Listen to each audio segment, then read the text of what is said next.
안녕하세요. 연목구름입니다. 지금부터 약 3년 전이었죠. 세상이 온통 전동화로 변경될 것 같은 그런 분위기였는데요. 아이오닉 5가 그 당시에 출시가 되었고요. 대부분의 제조사가 이제 더 이상 내연기관 차량을 개발하지 않습니다. 이렇게 선언했었죠.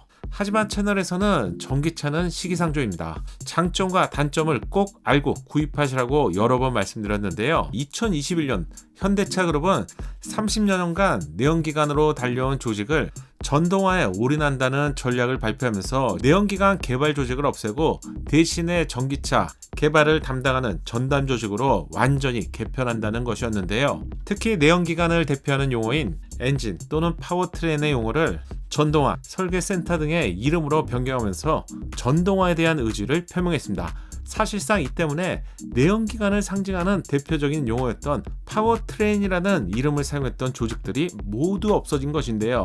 앞으로는 상황이 바뀔 것 같습니다. 그럼 다시 내연기관이 부활하게 되는 것일까요?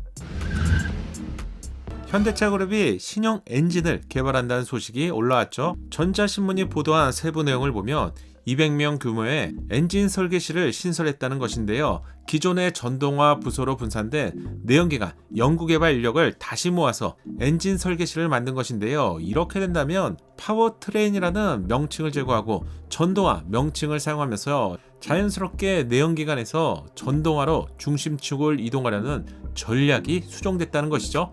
이런 모습은 비단 현대차 그룹만의 움직임이 아니라는 점이 더욱 중요한데요. 모든 제조사가 전동화 시대에 맞는 전동화 플랫폼을 개발합니다. 배터리에 집중합니다. 이렇게 말할 때 가장 늦은 움직임을 보여준 완성차 제조사가 바로 토요타인데요. 토요타 입장은 내연기관 시장은 절대 없어질 수 없다는 것이죠. 결론은 전동화의 속도가 당분간 늦춰지게 되었고요. 가장 중요한 것은 전동화의 속도가 늦어지더라도 탄소 중립을 달성해야 되기 때문에 내연기관 차량이든 또는 전동화든 배출가스를 줄이는 것은 변함없는 인류의 목표라고 할 수 있겠죠. 그럼 어떻게 달라질까요? 환경 오염을 줄여야 되는데 이게 기존 내연기관에서는 쉽지 않았기 때문에 전동화를 서두르게 된 배경이었는데요. 결국 내연기관 차량으로 유로 배출가스 규제인 유로7에 어떻게든 대응할 수 있어야 되죠. 배출가스 규제인 유로7의 기준은 워낙 까다롭기 때문에 사실상 내연기관의 종식을 의미했던 것인데요. 이런 이유 때문에 글로벌 완성차 업계에서는 유로7의 현실성을 무시한 규제에 대해서 그동안 완화를 요구했습니다. 최근 EU에서 현실적인 대안을 내놓았는데 배출가스 규제를 기존 유로6 수준으로 유지하면서 대신에 브레이크나 타이어에서 나오는 미세먼지 등의 기준을 강화하는 방안으로 선회를 했습니다. 따라서 현대차 그룹도 다시 한번 내연기관 엔진을 부활시키게 되는 것이죠. 이렇게 된다면 기존의 내연기관 차량을 만드는 완성차 입장에서는 호재가 될 것 같은데요. 그럼 시장은 어떻게 달라질까요?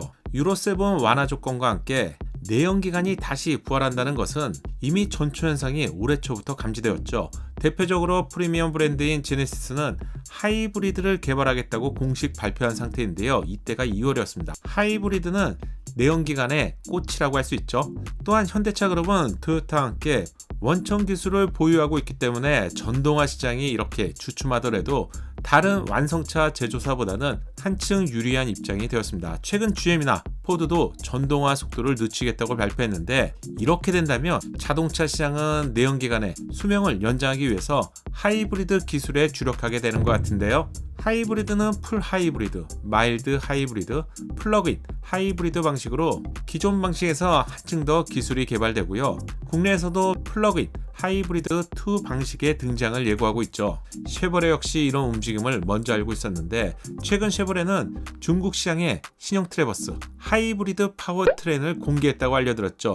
또한 이코넉스도 플러그인 하이브리드 차량으로 출시가 된다고 알려드렸습니다. 프리미엄 브랜드 제네시스도 2025년도부터 내연기관을 더 이상 출시하지 않습니다. 이렇게 발표했지만 이런 전략도 다시 수정이 돼야겠죠. 특히 제네시스의 플래그십 SUV GV90이 2025년도에 등장을 예고했는데 사실상 전동화가 늦춰지게 된다면 기존 전동화 전략도 수정이 되고요. 기존 완성차 제조사도 새로운 로드맵을 곧 발표하게 되겠죠. 이렇게 된다면 현대차 그룹은 그동안 하이브리드 전용 8단 변속기 이런 변속기를 양산화시키지 않고요. 아끼고 있었는데요. 좀 더 빠르게 시장에 양산화시킬 가능성이 높아졌고요. 배출가스 규제 등으로 어쩔 수 없이 사라져 사라져버렸던 파워 트렌드를 다시 부활시키길 기원해봅니다. 이렇게 된다면 전기차 시장을 이끌어가고 있는 테슬라와 전기차가 가장 빠르게 성장하고 있는 중국 시장은 과연 어떤 변화를 맞이하게 될까요? 여러분의 생각을 댓글로 알려주세요. 최신 자동차 시장의 트렌드와 신차 소식을 빠르고 정확하게 듣고 싶다면 채널의 구독과 알림 설정 잊지 마세요. 감사합니다.